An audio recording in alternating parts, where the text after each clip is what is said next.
Hi, I'm Jeremy Crosby. And I'm Nick Boucher. We're your hosts for the program that's all about your city, Talking Fitchburg. Every weekday, we pull together the news, events, and information you need to stay on top of what's happening in the city of Fitchburg. Find Talking Fitchburg on cable TV, Roku, Amazon Fire, Apple TV, and our live stream on the web. Plus, you can find all our headlines and stories on Facebook, YouTube, and our video on demand service.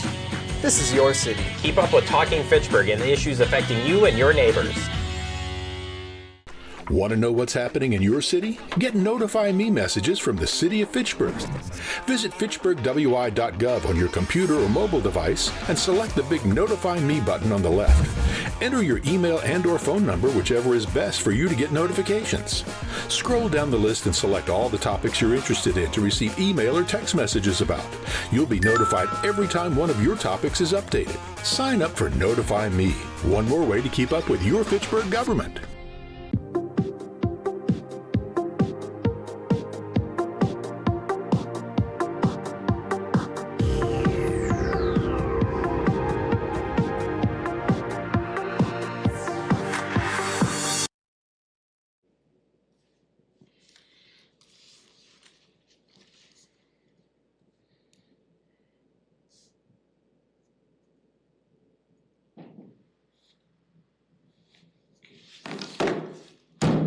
Call to order the meeting of the Fitchburg Joint Review Board on November 6, 2025 at 3:03 p.m. in the city of Fitchburg. I will turn it over to Fitchburg City Treasurer Misty Dodge to take the roll, please. So I'm going to do it by jurisdiction. So public member, that's you, Sean. Here. Dane County. Here. City of Fitchburg. Here. Madison College. Here.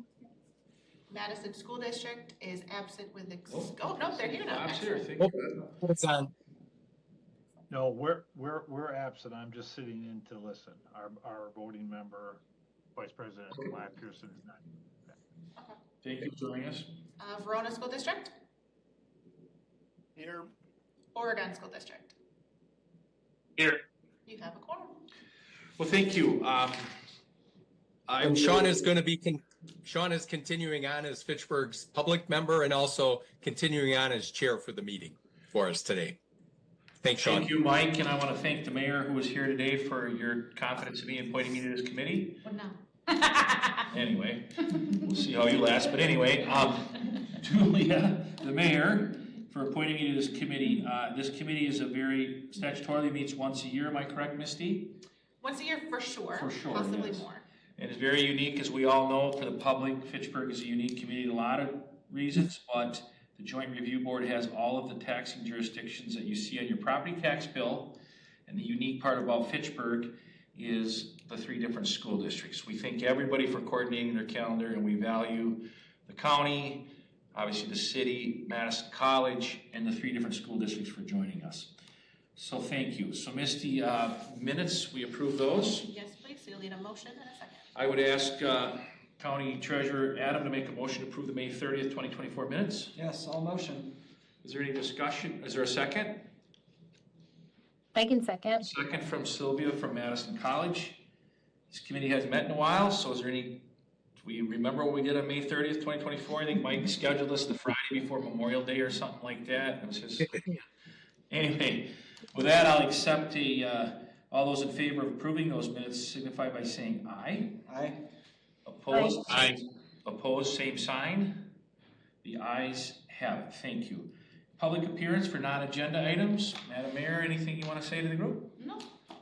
Mr. City Administrator, anything you want to say to the group? No other members from the public are appearing.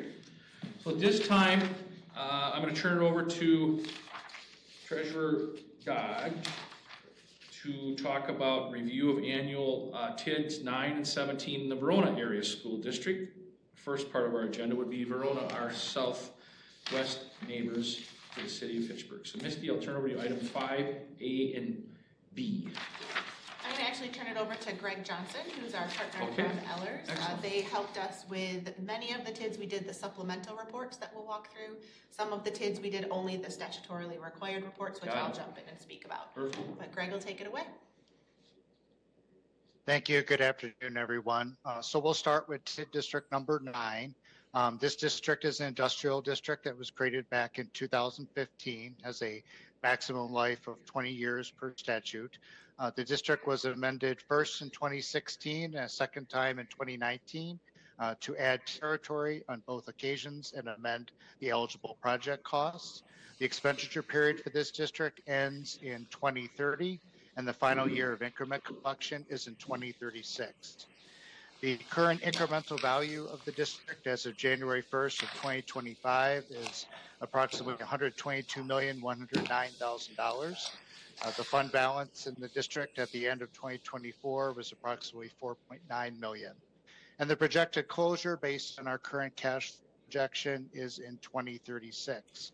As I'll speak to when we go through the cash flow projections, there are several development incentives outstanding for this district. One of them, the Promega Facility Municipal Revenue Bond, which is the technical term for development incentive, is not anticipated to be paid in full based on the current incremental value. The way the city structures its development agreements is that any development incentives that are paid out from increments generated from a specific project, if it's not sufficient to cover the full amount of the incentive, the city has no responsibility to make up that shortfall. So if that full amount is not paid, it does not pose a financial liability to the city. In terms of the general map and boundary of the district, we kind of provide a general overview of the territory within the district. This is kind of the full current boundary of the district that encompasses what's the original boundary and what has been added in over time through the various amendments. So you'll see kind of the area 9 in red is kind of the TID 9 boundary. We just show some other overlaps that were completed for some of that territory within the district, mainly from TID district number 18. In terms of the incremental value in the district, this chart shows how much incremental value has been generated since the district was created. So again, it's about 122 million of incremental value. If we take that 122 million of incremental value and project that tax revenue over the remaining life of the district, you will see that the projected total increment collection is about 36.6 million in tax increment revenue. That's if the current incremental value remains flat and the tax rate continues to see a modest decline annually. For the cash flow projection, the primary revenue source for this district is TID increment. There's also some other intergovernmental revenues, as well as some personal property aid that's collected for this district. And then the obligations outstanding consist of several municipal revenue obligations, development incentives, one related to Sub-Zero, another related to Supreme Structures. So you'll see principal and interest payments for those development incentives. And then the Promega Facility Bond is another development incentive. And then we also have development incentives, a second one for Sub-Zero. And then there was debt issued in 2021 that funded infrastructure projects within the district. So if we look at the overall performance of the district in the balances column, that shows the fund balance of the district, how it changes over time based on the annual difference in revenue and expenses. We're projecting this district will remain open for its full statutory maximum life. Again, that principal outstanding in that final year is the balance on a pay-as-you-go development incentive that the city does not have any obligation to pay off any remaining balance that's outstanding at the time the district reaches the end of its maximum life. So in summary, the district, based on the current incremental value, is generating increment to cover debt service, and development incentives are paid out based on increment generated from each specific project. So that's the overview of TID district number 9. Greg, can we stop you there? Can you go back to the map, friend, page 2 or wherever you were, the red? So question for you and or Mike at the city or Chad. 2 questions I would have, and then I will open up the group on this TID. For those of you wondering where this TID is, this is just south of McKee Road, Seminole Highway to the left and right, or Seminole Highway to the left. Mike, all of this map that we are seeing even outside of the TID has all been zoned for future growth. That's correct. We did a lot of that last meeting in May, I believe, didn't we, or something like that? Correct. Well, a lot of that fell into the North Stoner Prairie Neighborhood Plan back in the day. But then there have been, development plans. So the project that's happening right now this year is north of the Sub-Zero barn facility that they have. They have their new 15,000 square foot, 325 headquarters and conference center under construction that they will move into in January. So we truly will be Sub-Zero's global campus with their executives and the headquarters moving to Fitchburg in January. And then right along Seminole Highway, north of Lacey Road, south of the Hop House on the O'Brien farm, there, Newcomb Construction is purchasing that property, and they're proposing 5 buildings with 304 market rate apartments, and hopefully they will start in the spring with the first southernmost building right on Lacey Road. So I think, to the Verona schools and to the other taxing jurisdictions, the county and Madison College, of course, the city, just an editorial comment, but I think it backed up with the facts. You would not have seen Sub-Zero's massive growth if this TID would not have been put in. So thank you for your patience and collaboration with the city of Fitchburg. I know this was 10 years ago already, but just phenomenal numbers that Greg is giving us to that. My last question goes for Chad and group, because this is my little burr in the saddle. When is that godforsaken barn going to get knocked down? Seminole Highway. I drive by that sucker 3 times a week, and I just.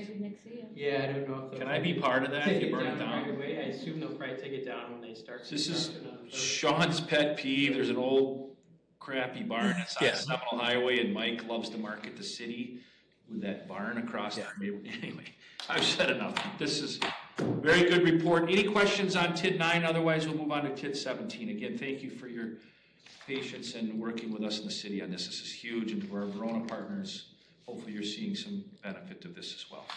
All right, Greg, continue on, sir. So the next TID district for Verona School District is TID district number 17. There's been minimal financial activity in this district thus far since it was created. So as Misty stated, just kind of providing the minimally required PE 300 form, which just shows the financial activity within the district for fiscal year 2024. It's kind of a dud, but that's by design, right? There's just nothing. It's so new at this point, right? So we do only have, I think it's like $12,000 that we've basically lent to the TID until it can get its moving along a little bit more.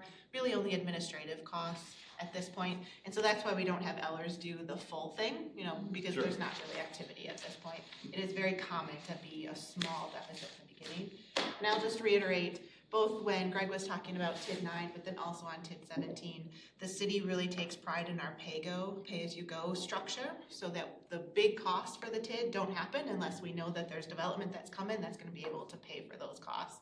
And so in TID 9, the reason why it's able to continue to cash flow is because some of those incremental values didn't hit, but that just means we'll make less of a pay-go payment. And then for TID 17, we're not putting in those costs until we know that there's something ready to move forward. Mike, what is planned for TID 17, or what was the reason it was created? Sure. TID 17 was created post kind of Verona Road 7-year reconstruction project there. And with that road reconstruction and the impact of the infrastructure there, on the west side especially, we've got buildings that are kind of backwards with their access to the highway and everything. So we have some good things to report as far as filling some existing space that's over there. So a couple of new occupants, La Hispana, opened up a grocery store in the former Quick Trip space at Williamsburg Way, much needed for the neighborhood. That's been very popular and well received. We've got Blue Plate Catering has taken the most recently the Little John's building, but formerly it was the furniture store for a long time.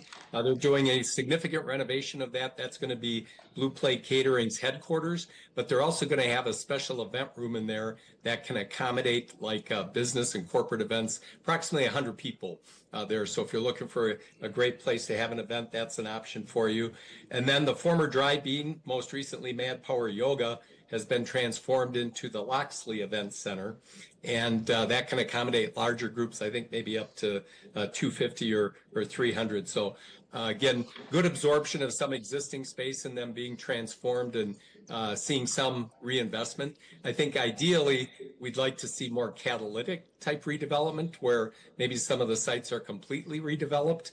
So we're having conversations, with folks about those ideas. We've got that vacant site north of the office building at Verona Road and McKee Road. We're pleased to report that that building is just about full now. It's got the 2 engineering companies and there's a financial services firm that's moving in to the first floor as well.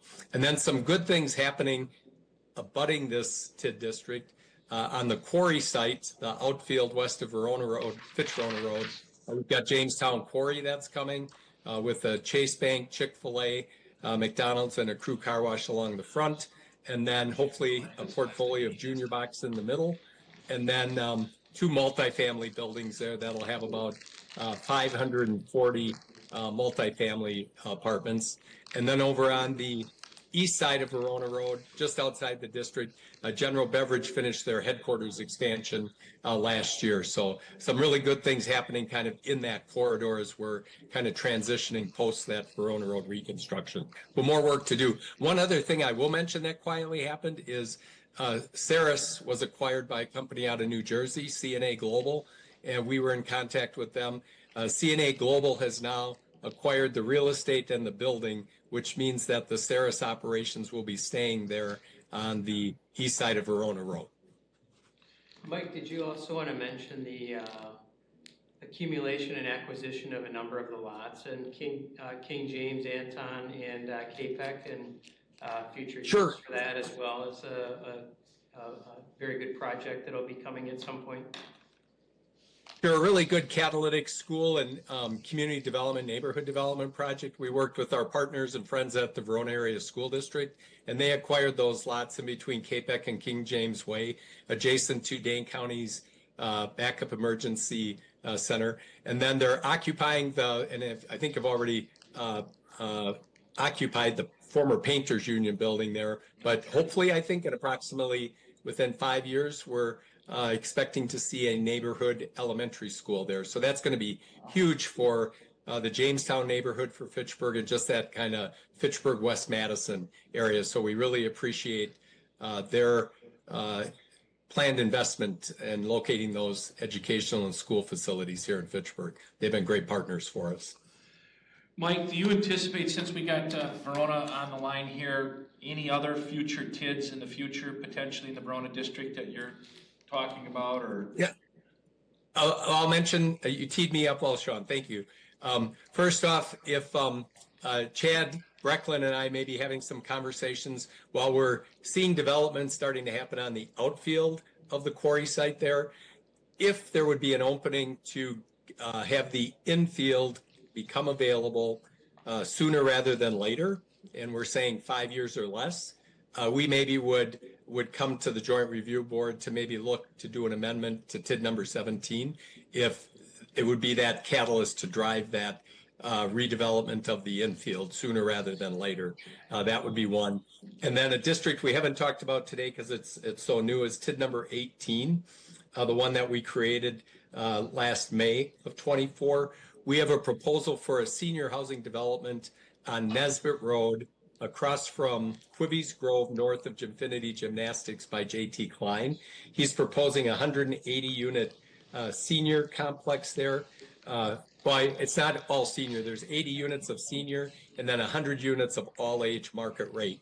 And so we want to work with them through the TID analysis by Ellers to see if we have a deal. If we have the terms of a deal, then we would come forward with an amendment for TID number 18 because the senior housing would be a LIHTC tax credit deal with WIDA. But it would bring us some much needed, more affordable senior housing on the west side of Fitchburg.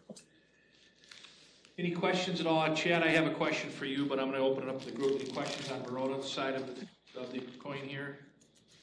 Chad Weiss, anything you want to share with us that Verona, just kind of the healthiness of the Verona schools, or anything you want to share with us as your partner coming forward that we should be aware of, or anything?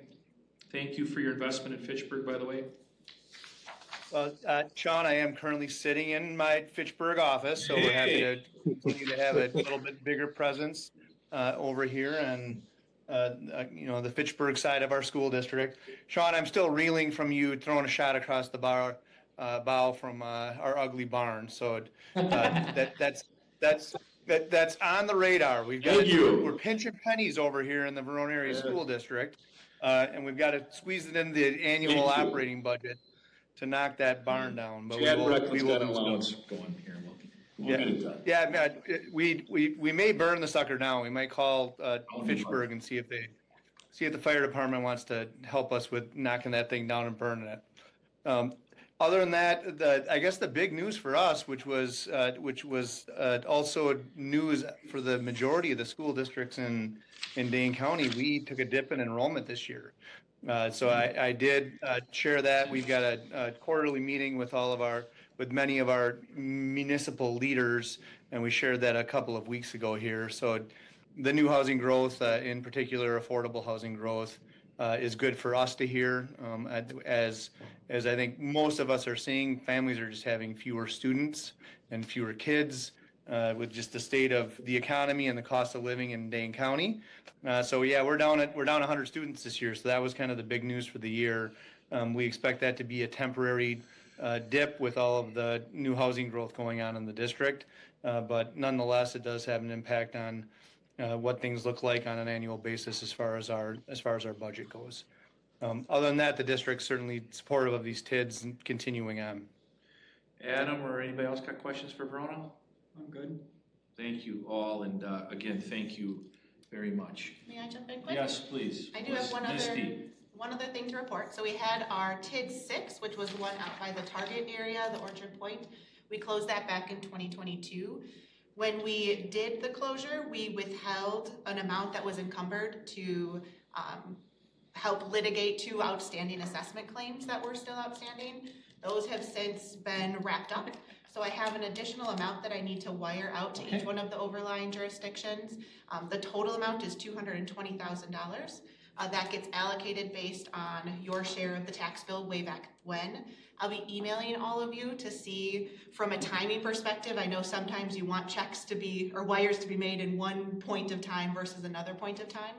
So if I don't hear from you otherwise, I'll end up wiring those out on Tuesday. But I'll send a follow-up email after this letting you know what those amounts specifically are and then ask your thoughts on timing.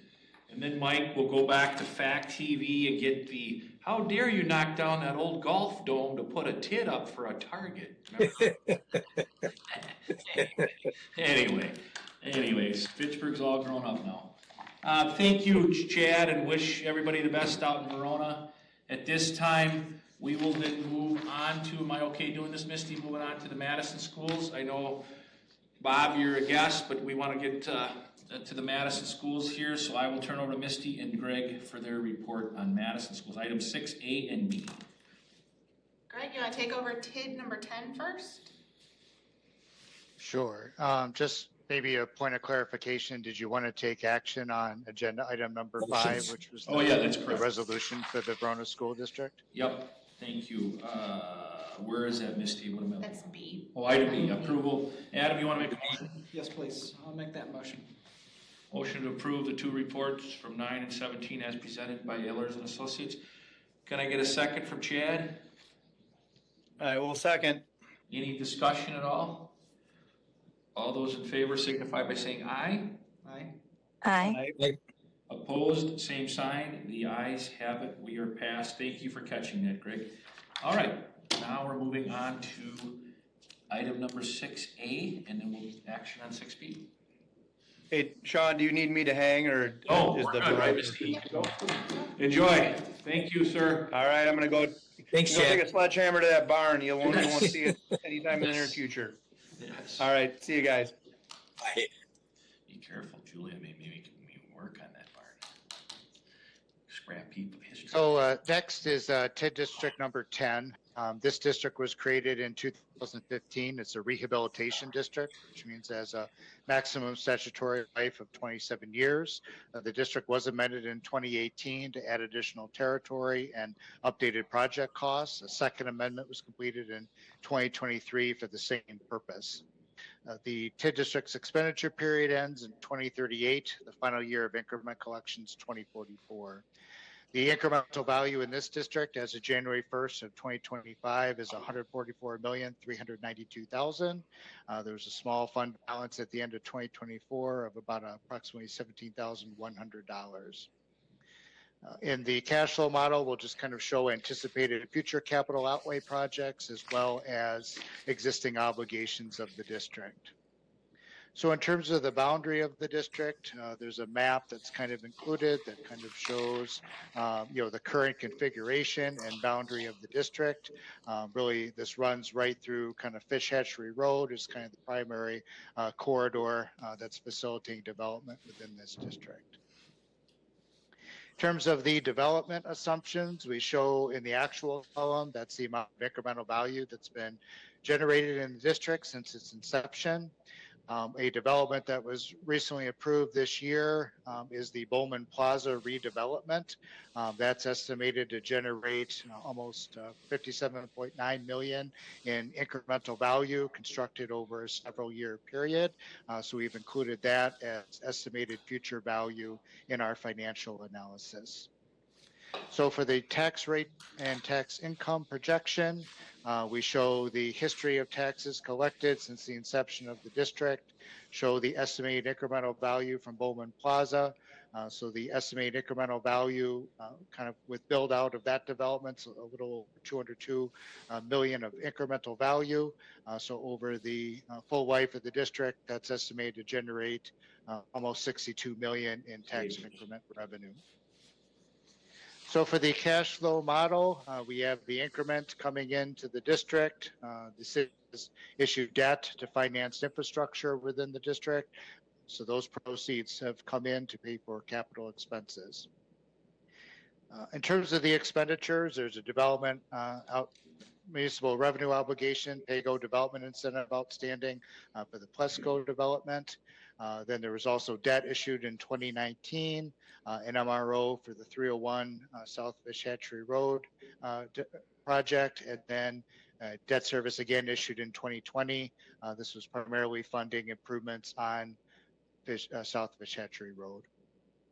And then there's a anticipated development incentive for the Ocala development. And then we've estimated incentive payments related to Bowman Plaza. So again, as with the other districts, all the incentives are on a pay-as-you-go basis. The full amount only is paid out if the respective development generates sufficient increment to pay the incentive. So based on the existing debt service, the anticipated development incentives, if no other costs were to be undertaken, this district would be in position to close in 2036.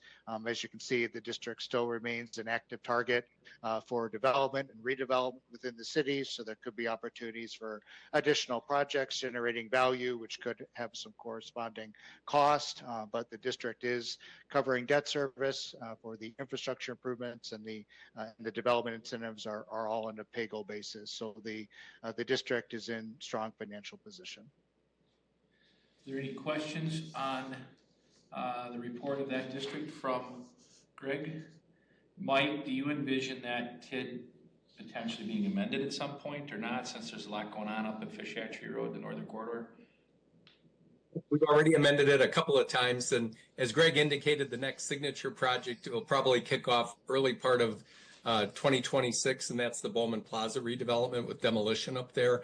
And then that will become the tallest building in Fitchburg, a 7-story building, 5 floors of apartments and commercial space, about 270 units, and then 9,500 square feet of commercial space over 2 floors of structured and underground parking right up to the street. So it's definitely going to bring that urban form to the corridor on the west side of the road. And then we've got other projects that we're focused on. The UPS, Sam and Melissa Ross, that own our UPS store in Fitchburg, they actually acquired the old Quonset hut there south of Ocala at Fish Hatchery Road. And they were planning just to kind of do a facade renovation. And we approached them and encouraged them to kind of think bigger, and could we work with them on a complete redevelopment of the site.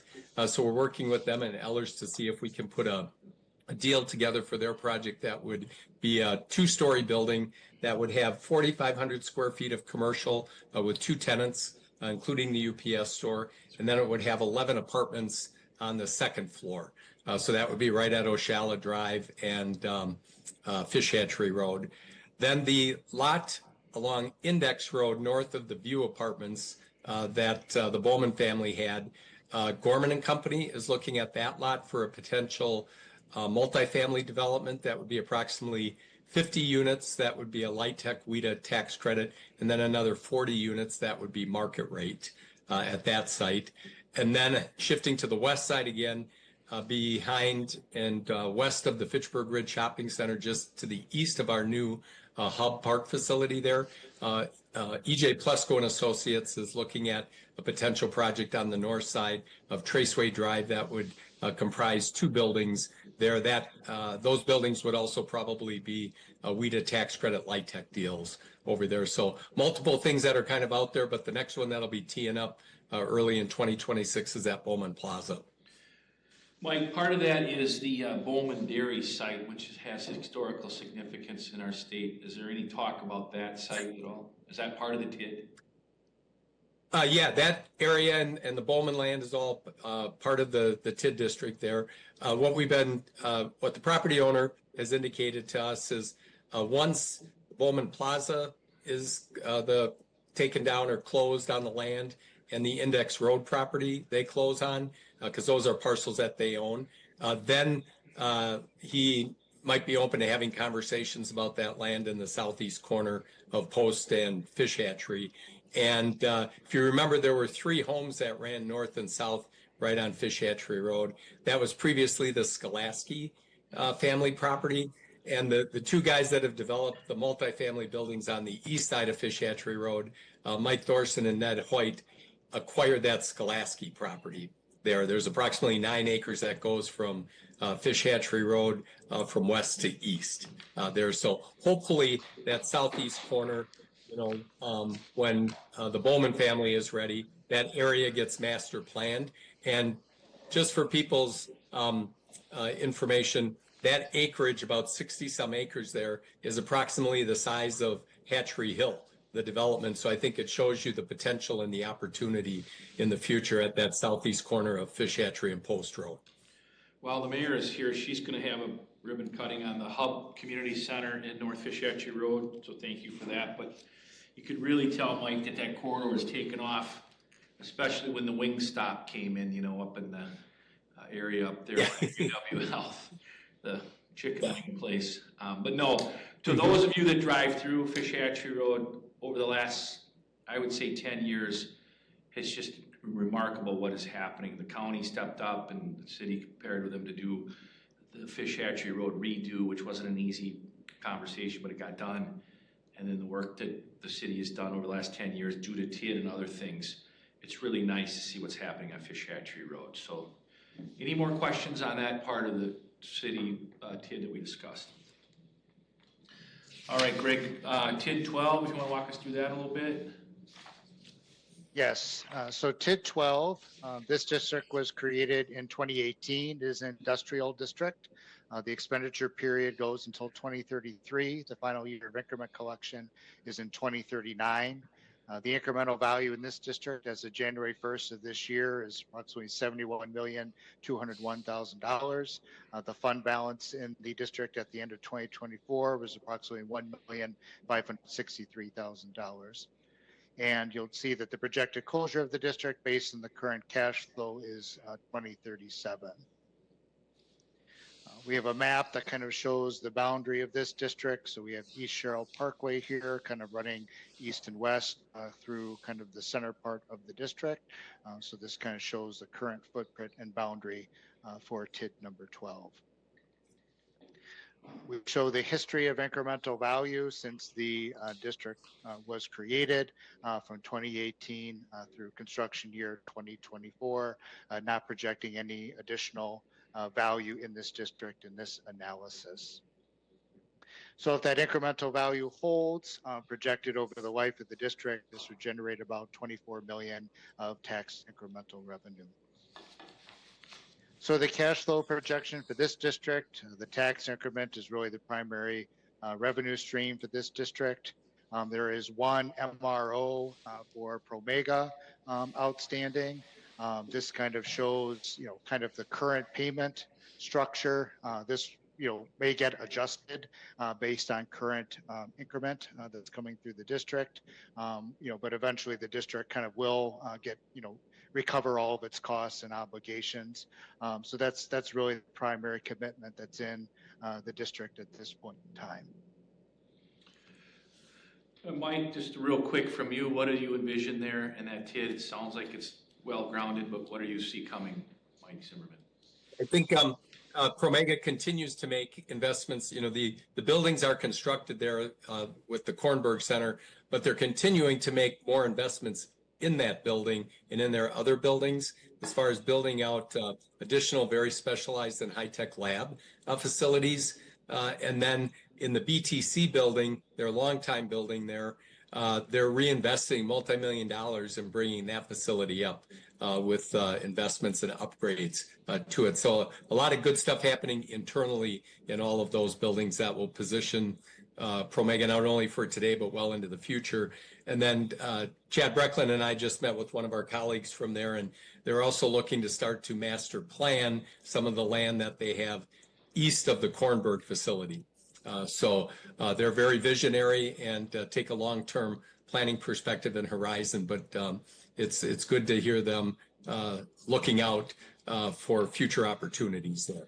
So if they were to come in, the city is prepared with its TID is set up and ready to go. So, okay. Right. All right, cool. Yes. All right, Greg, TID 16. So TID 16, this is kind of a newer TID district, was just created back in 2023. Similar to some of the other newer TIDs, there just has been a lot of financial activity, both in terms of revenue or expense, since it's a newer TID.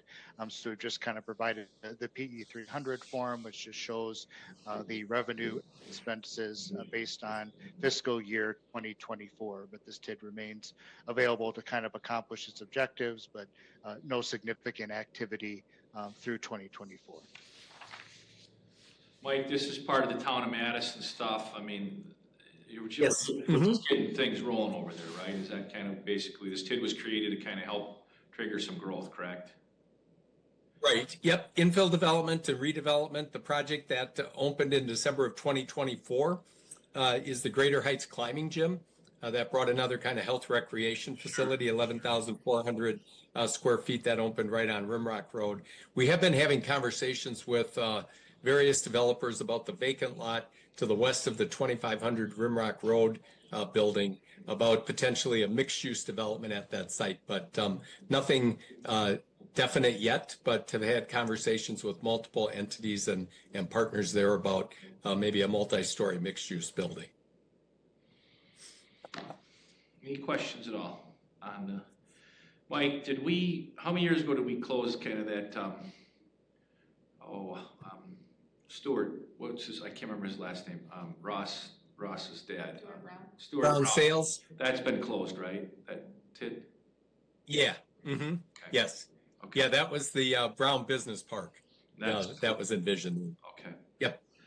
Are there any questions for the Madison part of our district? I know, Bob, you're here as a guest. If any of your colleagues have further questions, Misty or Mike and Greg can answer them on your behalf. Again, thank you for your partnership with the Madison School Districts. And with that, Adam, you want to give us a motion on item 6B? Sure, motion to approve. Sylvia, mind giving us a second? Yep, I can second. Thank you. Any discussion on the conversation and approval of the 3 TIDs as described by Ellers in the Madison School District of Fitchburg?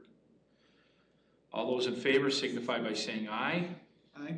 Opposed, Aye. same sign. The ayes have it. Chair, may I jump in on this one too? Yes, So I also have a report out about. we have approved it, just so you know. Yep, this is TID 15, which we closed in 2023. It was the former Town of Madison TID that then came to the City of Fitchburg. We closed it right away. We closed it in 2023. We ended up getting a small aid payment from the state in 2024 that I did not include in the distributions. So I have a small distribution to go out to the overlying jurisdictions for that one too. So I'll include that in the email that I send out later. That's just shy of $10,000 in total. So more money coming pays your for way. your gas to get to 60 different TID meetings in the county. Misty, was that TID successful? On the town side, I can't necessarily speak to it. I think, yes, there was a lot of activity that happened there. On the city of Fitchburg side, we closed it really quickly so that we could create the new TID 16 and then have the new TID development happen kind of under the Fitchburg structure. Well, as the old man in the room, this is when I first met Tony Roach and Mike Zimmerman came to the governor's office and had some goofy idea of creating a TID in a town where a city was going to annex it. And Governor Doyle was like, what? And sure enough, we did a groundbreaking there, Mike, and all that stuff took off over there. Randy Alexander and stuff. So it was kind of a goofy way that it was set up, but I'm glad it worked out in the end. It's a bipartisan TID and groundbreaking that day. It was once again a Fitchburg thing. You're doing a TID in a township that you're going to take over 20 years from now. And in classic Fitchburg style, it turned into a political fight that was short-lived. But in the end, we won. Okay, Bob, you want to scoot? You can. Have a great night. Thank you. Thank your colleagues and for all you do, and we'll be in touch. All right, at this time, we're going to take up item 7A. Turn it over to Misty and our friend Greg from Ellers on our Oregon part of the district. Make Andy wait till the end, I guess. So we'll start with TID district number 11. Kind of a similar story to the last TID district. This district was created back in 2018. The initial development anticipated within the district didn't materialize.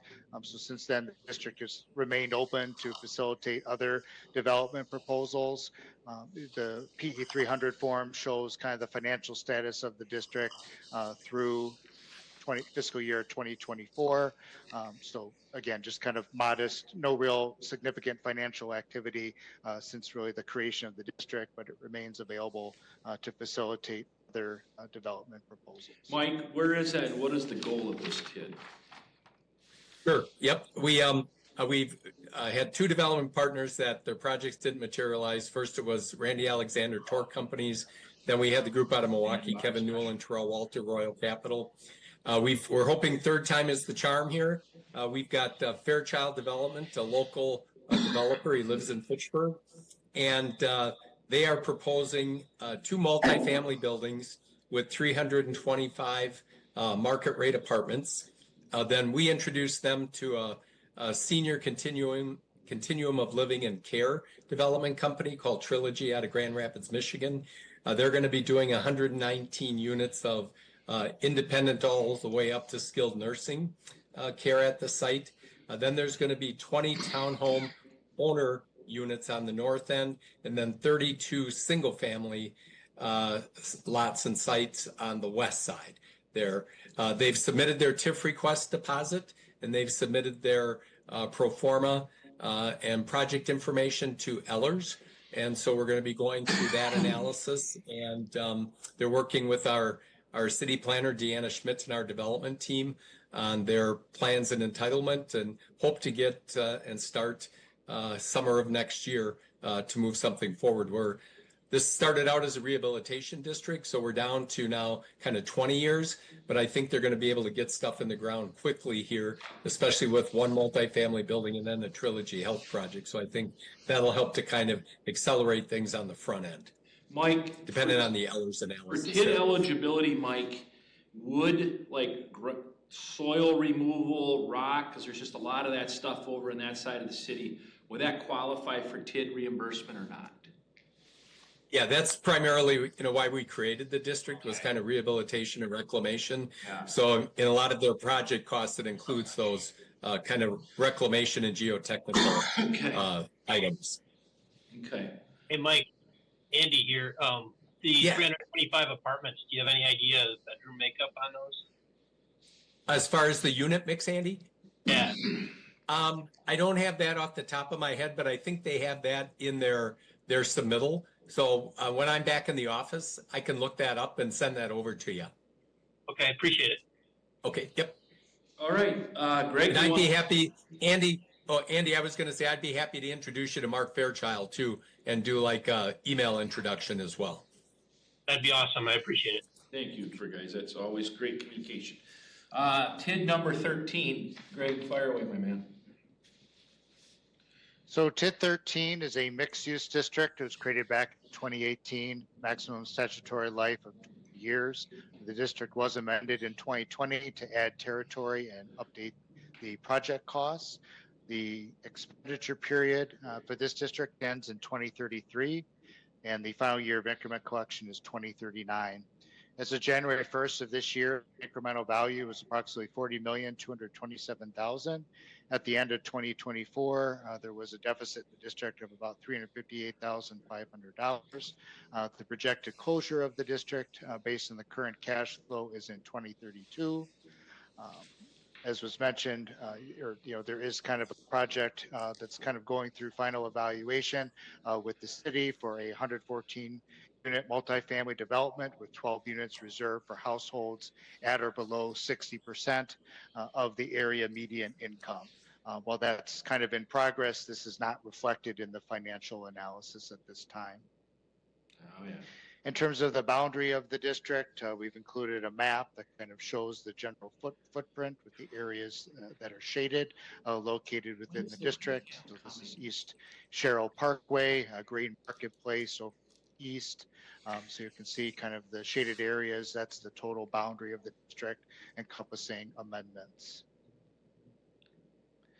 So in terms of the incremental value in this financial analysis, we've just kind of shown, the value that's been generated to date. And then we kind of show the projected incremental value, tax increment going forward for the district, estimated to collect about $1,257,000 based on the current incremental value. Then in terms of the financial analysis and cash flow model, we have the tax increment coming into this district. That's really the primary revenue stream. There is a development incentive, pay-as-you-go, outstanding for Phoenix Industries, that development's generating sufficient increment to support. In 2021, debt was issued for public infrastructure improvements, and then another development incentive, pay-as-you-go, for the Arlo development in place for this district as well. So in terms of the performance of the district, with those existing obligations, if incremental value holds, no other costs incurred, the district would be in position to close by 2032. But again, if other development opportunities exist and costs exist, there's opportunities to consider those going forward.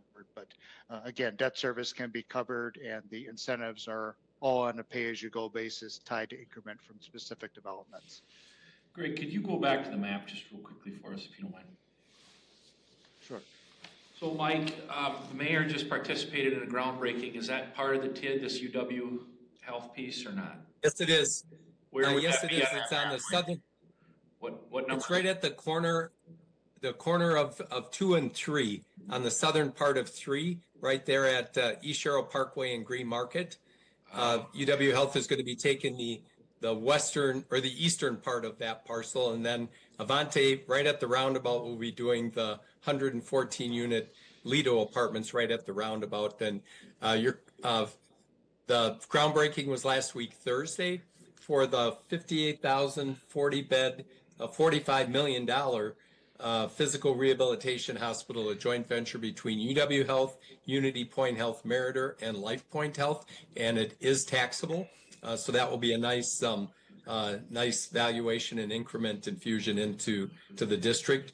The Lido apartments that Avante is going to do at the roundabout is 114 units, and that's going to be a $29.6 million investment. And that also is our pilot program to incorporate, as Greg mentioned, workforce housing in a market rate building. So 10% of those units will be available for people that are at 60% or less of Dane County median income. And then in 24, at the end of the summer, we opened the Arlo, which is on lot 23 there, just adjacent to the railroad tracks. And that also included the Rusty Bee, the cocktail lounge over there. So we've got a little watering hole in the neighborhood. And then, Greg, if you can shift the map down just a little bit there, the other direction, sorry. On lot 16 there, we opened in July the 110 unit Central Park Place Apartments, $22 million investment by Corey Frank. So some good projects and good development and valuation coming within the district.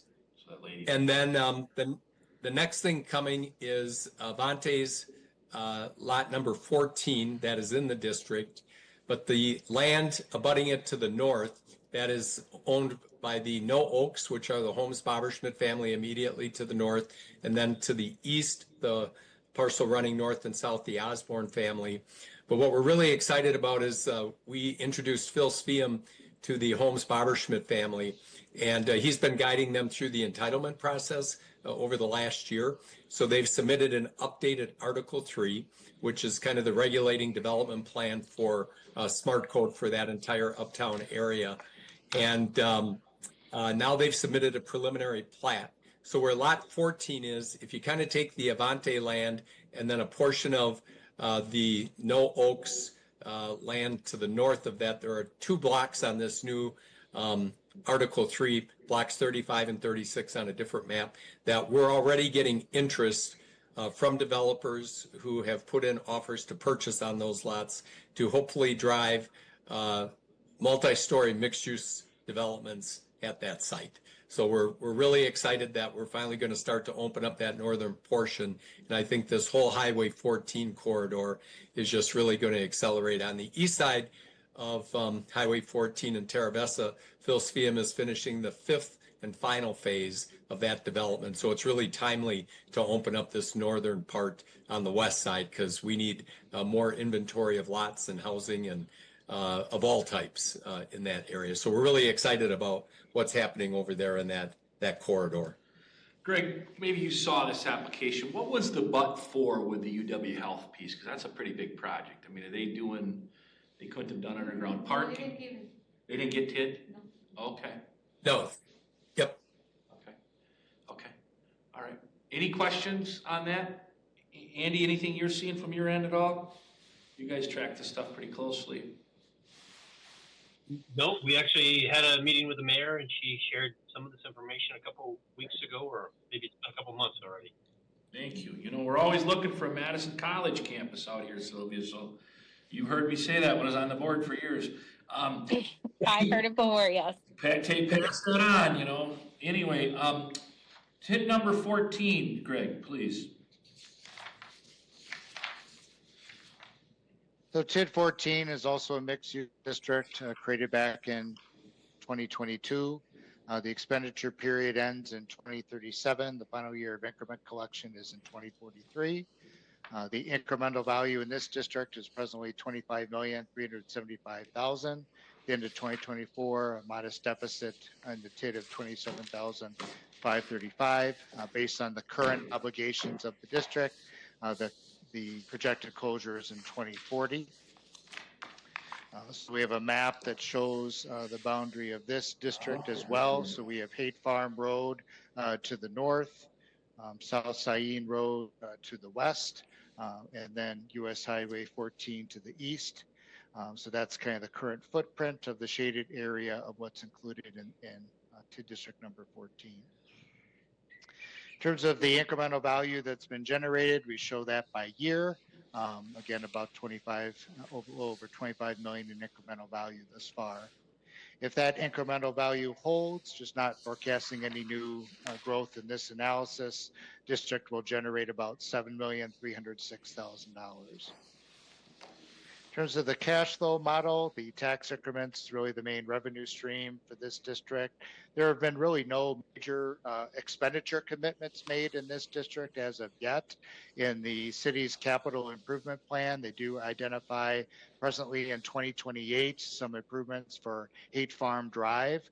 So we show a potential financing for those improvements in 2028, and debt service could be repaid from increment within the district.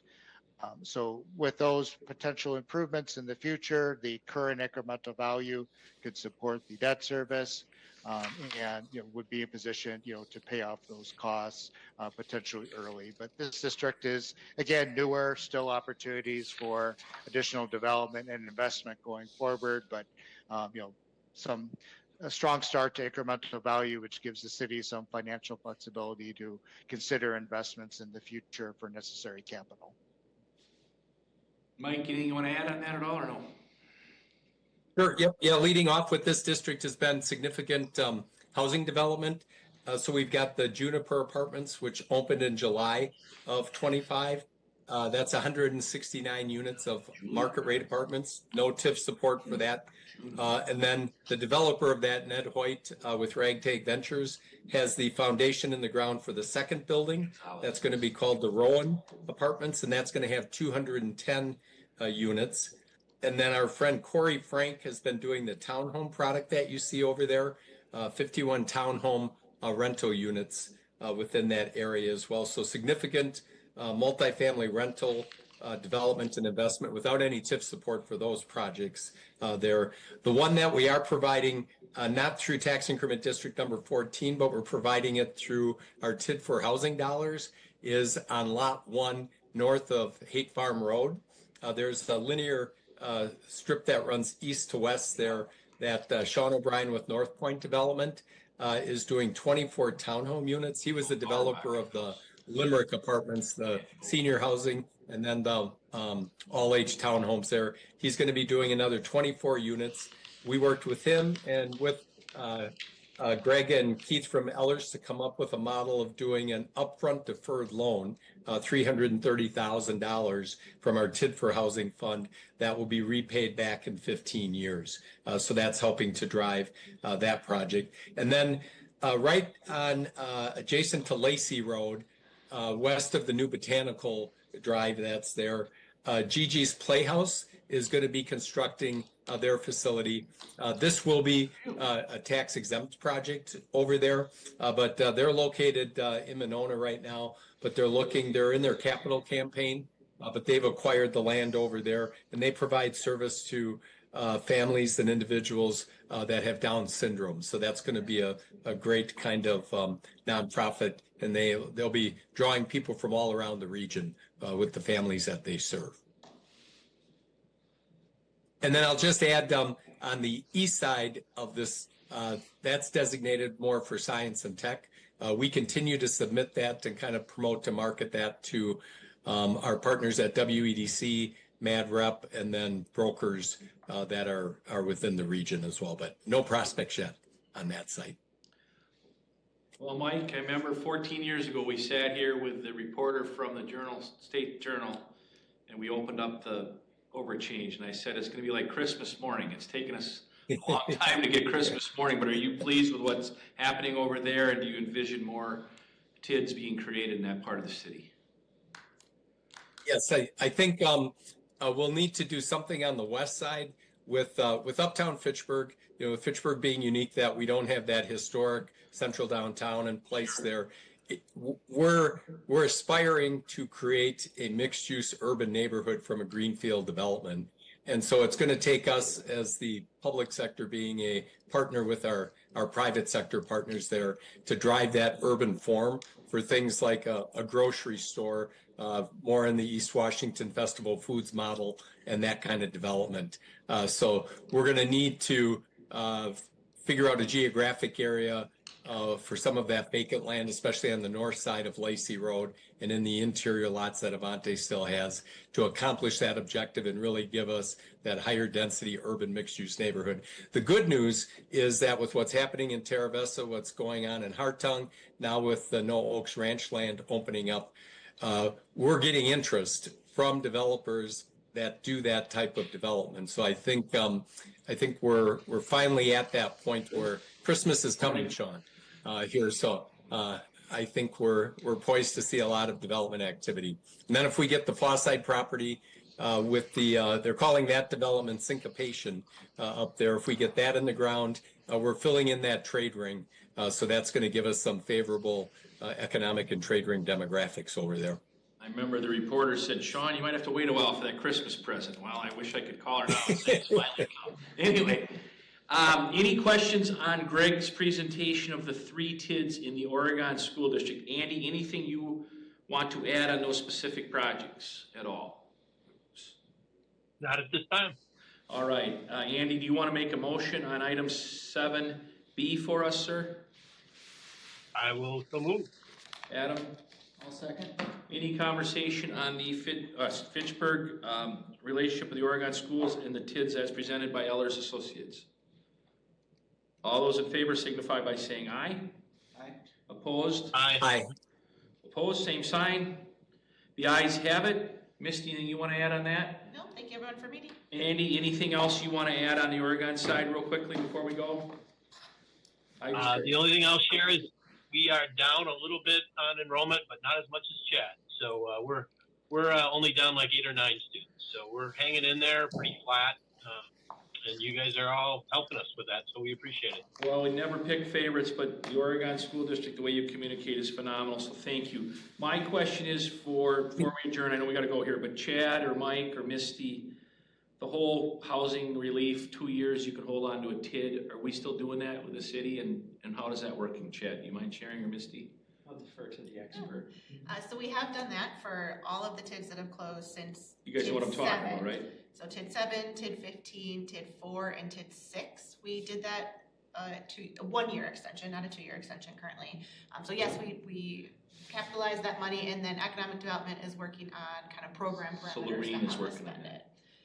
I think the whole team is probably working on it. So my question is, if I am excited or interested in purchasing a home in the Verona schools, can I only get money if the TID closes in the Verona schools? Or since we have 3 different TIDs, could a closing of a Verona TID money be used on a house being bought in the Oregon district? I think what you're asking is, does the money get all pooled from the TID districts into one pool of money versus separately? That's true, yes. So it doesn't matter, we're in the city, if it's a TID from Sub-Zero, which is Verona schools, and I want to buy a place on the Madison part of the city, it doesn't matter, it's one pot. So it is one pot of money, but how that money is allocated is within specific programs. Got it. Just as FYI. And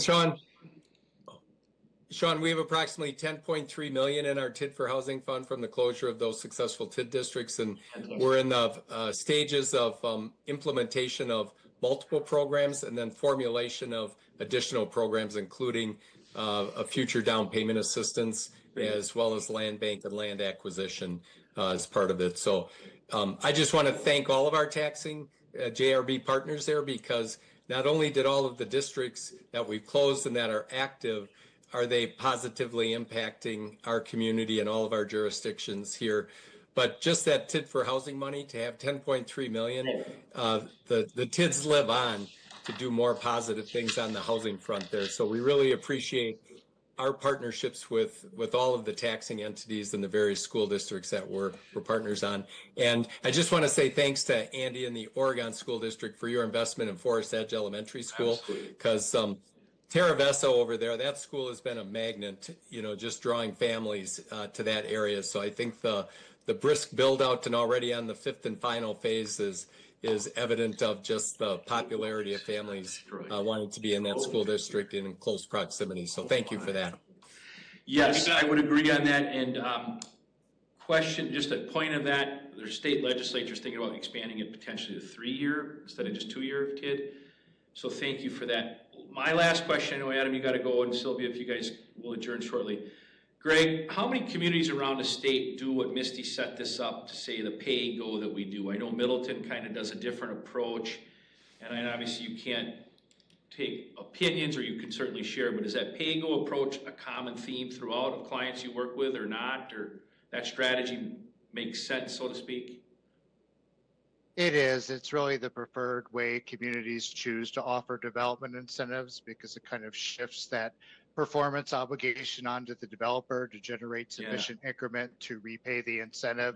So I think, most communities aren't, necessarily looking to make upfront investment that may require issuance of debt. And, not that they don't do that. Some communities use both approaches, but no, pay-go is definitely the preferred method that we see in terms of offering development incentives. Well, I give Mike credit on that, because he's been pounded by many developers on sticking with pay-go, so thank you for that. I was a mayor that pounded on Mike on that. But anyway, all right, since we're all getting along here, that is a good thing. Anything before we go here? Again, Mike is correct. Thank you, Madison College. Thank you, Oregon, Verona, Madison. Adam, of course, you're welcome anytime in the city of Fitchburg. With that, I accept a motion to adjourn by Adam. I'll motion to adjourn then.